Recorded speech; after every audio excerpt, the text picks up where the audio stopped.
आपके चहीते YouTube channel में आपका फिर से हार्दिक स्वागत है।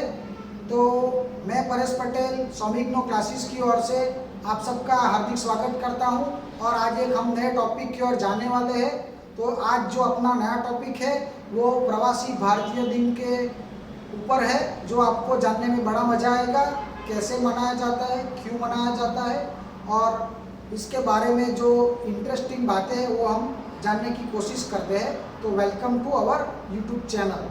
तो हमारा जो नया टॉपिक है वो प्रवासी भारतीय दिन है, जो यहाँ पे लिखा है आप जान सकते हो, प्रवासी भारतीय दिवस, जो हर साल 9 जनवरी को मनाया जाता है।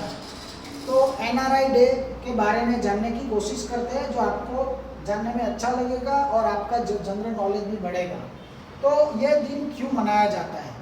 तो 9 जनवरी 1915 को महात्मा गांधी जी साउथ अफ्रीका से हमारे भारत आए और 22 साल तक उन्होंने दक्षिण अफ्रीका में काम किया। उसके बाद उनको यहाँ पे जो आए 9 जनवरी को, उसी के लिए उनके मान में ये हम दिन मनाते हैं।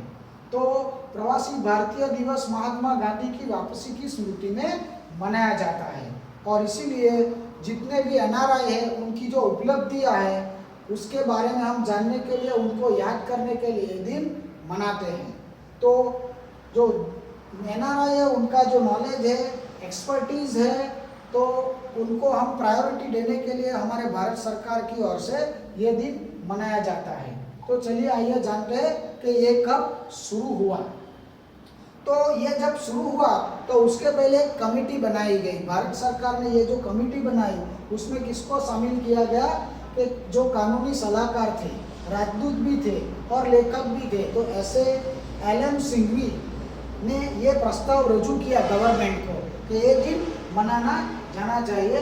इसलिए ये जो पेपर्स है उन्होंने जनवरी 2002 को गवर्नमेंट को सबमिट किया और इसी दौरान उस टाइम के जो तत्कालीन मंत्री थे, प्रधानमंत्री अटल बिहारी वाजपेयी, तो उन्होंने ये एक्सेप्ट किया और 8 जनवरी 2002 को विज्ञान भवन जो दिल्ली में है वहाँ पे उन्होंने ये समिति का रिपोर्ट ले लिया और 9 जनवरी 2002 को प्रवासी भारतीय दिवस मनाया जाना चाहिए ऐसी ऑफिशियली घोषणा की। उसके बाद तुरंत एक साल 2003 में ये दिन की शुरुआत हुई। इसलिए 2002 ये क्या है, प्रवासी भारतीय दिवस की घोषणा की। उसके बाद 2003 9 जनवरी को ये पहली बार भारत में मनाया गया, बराबर है। उसके बाद 2015 तक ये दिन हर साल मनाया जाता था, लेकिन 2015 में ऐसे तय किया गया कि ये द्विवार्षिक कार्यक्रम रखा जाना चाहिए, मतलब हर 2 साल में एक बार मनाना जाना चाहिए। इसलिए 2015 के बाद 2017 में, 2019 में, 2021 में और अभी 2023 में ये दिन मनाया गया। ओके, तो फिर और जानते हैं तो उत्सव दिवस कौन ये प्रायोजित करता है, मतलब ये ऑर्गेनाइज कैसे होता है और किन्होंने ये किया है। तो हमारा जो विदेश मंत्रालय मतलब फॉरेन मिनिस्ट्री डिपार्टमेंट है, ये प्रोग्राम को सक्सेसफुल करने के लिए ऑब्वियसली उनको सपोर्ट करना पड़ता है। उसके बाद जो फिक्की है मतलब federation of Indian chamber of commerce and industry, तो ये भी डिपार्टमेंट सपोर्ट करता है। उसके बाद भारतीय उद्योग परिसंघ है, इंडस्ट्रियल डेवलपमेंट का जो डिपार्टमेंट अपना वो सपोर्ट करता है और उत्तर पूर्वी क्षेत्र के विकास मंत्रालय द्वारा प्रायोजित किया जाता है। उसके बाद और हम बात करते हैं कि 2006 में हैदराबाद में ये दिन मनाया गया।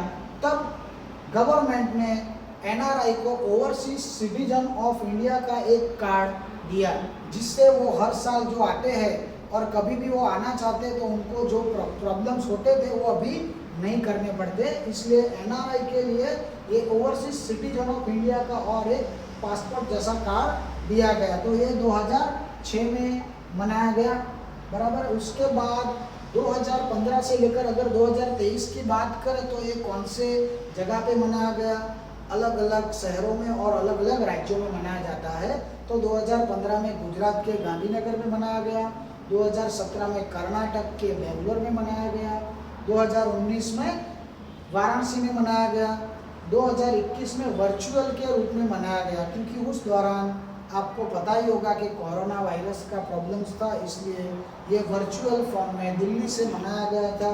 और अभी फिलहाल 2023 में मध्य प्रदेश के इंदौर से ये अच्छे से मनाया गया। तो चलिए आइए जान ले कि और इसमें इंफॉर्मेशन क्या है।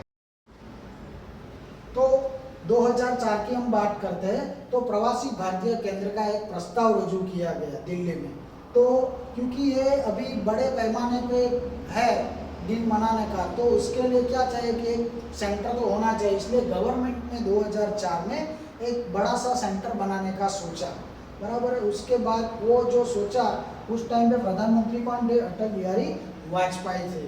तो 2011 में इसका शिलान्यास किया गया, और उस दौरान कौन थे प्रधानमंत्री?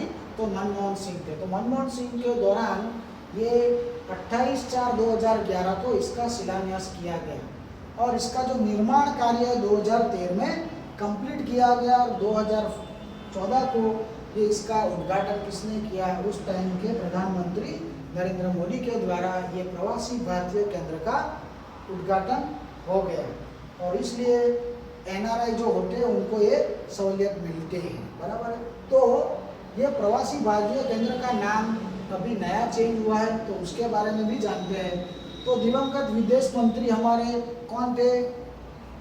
सुषमा स्वराज थी। तो सुषमा स्वराज के 68वें जन्म जयंती के तौर पर ये उनको एक का नाम बदलकर क्या किया गया? सुषमा स्वराज विदेश सेवा संस्थान कर दिया गया, बराबर है। तो ये प्रवासी भारतीय केंद्र का नाम अभी बदलकर ये हो गया है। तो प्रवासी भारतीय जो है उनको एक सम्मान भी मिलता है, तो हमारे भारत सरकार की ओर से उनको एक सम्मान मिलता है, तो वो उसके बारे में भी जानते हैं। तो ये किसको मिलता है कि जो भी एनआरआई है उनको मिल सकता है, या तो उनके द्वारा कोई ऑर्गेनाइजेशन हो जो बड़े पैमाने पे काम करती है, तो ये ऑर्गेनाइजेशन को मतलब संस्था को भी मिल सकता है। तो ये जो प्रवासी भारतीय सम्मान पुरस्कार है वो कौन देता है? राष्ट्रपति के द्वारा ये दिया जाता है। और 2016 से भारत सरकार ने हर 2 साल में एक बार पुरस्कार देने का निर्णय करने के बाद वो हर साल 30 जितने पुरस्कार देते हैं, बराबर है। तो ये भी अच्छी बात है। ये जो पीबीडी कन्वेंशन है, मतलब प्रवासी भारतीय जो है दिन, वो 2021 के बारे में बात करते हैं। तो 2021 में यंग जनरेशन को सपोर्ट करने के लिए भी उन्होंने एक बड़ा फंक्शन रखा, और यूथ पीबीडी वर्चुअल रूप से आयोजित किया गया, और हमारे जितने भी स्टूडेंट्स हैं पढ़ाई करने के लिए बाहर जाते हैं उनको सपोर्ट करने के लिए उसके 2021 में ये मनाया गया। तो उस दौरान कौन आए थे? तो न्यूजीलैंड से प्रियंका राधाकृष्णन मुख्य अतिथि विशेष के तौर पे हमारे इंडिया में विजिट किया गया। तो पीबीडी कन्वेंशन अभी 2023 में मनाया गया, जो जैसे हमने बात किया कि 70वां प्रवासी भारतीय दिन जो है वो 8 जनवरी से 10 जनवरी तक मनाया गया। कहाँ पे मनाया गया? मध्य प्रदेश के इंदौर में बड़े पैमाने पे मनाया गया। तो उसके बारे में थोड़ा और डिटेल में जानते हैं। जो इनका थीम था वो कौन सा है? प्रवासी अमृत काल में भारत की प्रगति के लिए विश्वसनीय भागीदार है, मतलब diaspora reliable partner for India's progress in Amrit Kaal. तो विशेष अतिथि जो थे उसके बारे में जानते हैं। तो 2023 में इसका उद्घाटन किन्होंने किया? तो हमारे माननीय प्रधानमंत्री नरेंद्र मोदी द्वारा इसका उद्घाटन किया गया। तो हमारे प्रधानमंत्री नरेंद्र मोदी द्वारा ये कार्यक्रम शुरू किया गया 2023 में, और जो अतिथि विशेष थे वो गोयाना के थे, और कौन थे? राष्ट्रपति डॉक्टर मोहम्मद इरफान अली यहाँ पे हमारे इंडिया में आए और उसका विशेष सम्मान किया गया।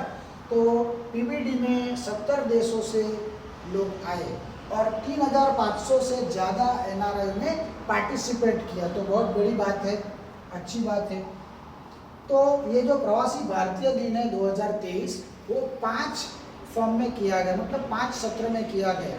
उसमें पहला जो सत्र है वो युवा मामले और खेल मंत्री जो अनुराग सिंह ठाकुर है उनकी अध्यक्षता में ये मनाया गया। जैसे हमने बात की कि भाई प्रवासी भारतीय के तौर पे काफ़ी हमारे स्टूडेंट भी जाते हैं, तो उनको सपोर्ट करने के लिए पहला चरण में ये किया गया। दूसरे चरण में क्या किया गया कि हेल्थ केयर के बारे में प्रमोट करने के लिए किया गया। तो यहाँ पे एक विज़न रखा गया कि विज़न @2047। तो विदेश मंत्रालय की ओर से भी ये दिन को सपोर्ट करने के लिए राजकुमार रंजन सिंह और डॉक्टर मनसुख मांडविया की ओर से इनकी अध्यक्षता की गई। बराबर है। तो अभी तीसरे चरण में क्या किया गया कि श्रीमती मीनाक्षी लेखी जो हमारे विदेश राज्य मंत्री की अध्यक्षता में नारी शक्ति के बारे में भी बात की गई। और चौथे चरण में शिक्षा मतलब एजुकेशन के बारे में बात करने के लिए श्री धर्मेंद्र प्रधान की ओर से प्रस्ताव रुजू किए गए। उसके बाद पांचवा जो है वो भी प्रवासी उद्यमियों के लिए मतलब इंडस्ट्रियलिस्ट भी काफ़ी है, तो उनको भी सपोर्ट करने के लिए ये कार्यक्रम रखा गया और ऐसे ये प्रवासी भारतीय दिन मनाया गया। तो सभी भारतीय प्रवासियों को मेरी ओर से शुभकामनाएं। Happy NRI day to all of you. Wish you all the very best. Thank you.